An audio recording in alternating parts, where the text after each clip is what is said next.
আচ্ছা, সেলিম ভাই সেদিন সার দিল না? সার দেওয়া যাচ্ছে, হালকা করে একটু পানি দেওয়ার দরকার ছিল।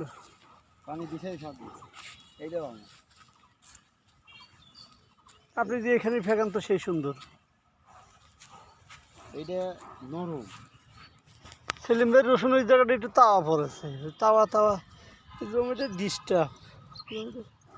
এই জায়গাতে গাছের ফেকান কত সুন্দর।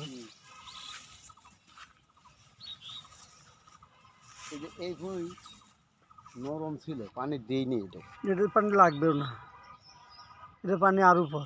এটা নরম আছে, গাছের চেহারা সুন্দর। ওই ক্ষেত্রে যদি একটু পানি দিতেন আরও আগে। পানি তো বেশি দিন হয়নি, ওই যে আপনার ওষুধ দিলেন না, ওষুধের আগে শুকাই গেছে রে ভাই দামাইয়া। হ্যাঁ পানি শুকাই গেছে, খরার দিন। যে এটা একটু মাটিটা ভেজা আছে, গাছের চেহারাও সুন্দর।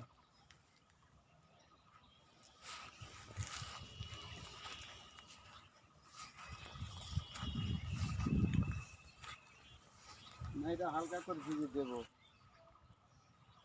আর হালকা তো ভিজানি হয় না। হালকা ভিজান হয় না। রসুন গাছ তো হালকা ভিজানি যায় না। কে রসুন খেতেই করবেন আপনি? পানি আলে কিনার দিয়ে ছাড়বেন, ছাড়লে পরে এক সাইড ভিজে যাবে, হুনতে পাইপ সরাই দিয়ে আবার এগিয়ে আসা লাগবে। পাইছে যাওয়া লাগবে। হ্যাঁ, খালি পিছিয়ে আসা লাগবে। মানে ডুবাই দিলে পরে কী হয় জানেন, ওই যে পানি পাইতে থাকে, ওই পানি ওই জায়গা থেকে গাছ আর উঠতে চায় না, নরম হয়ে থাকে। আমার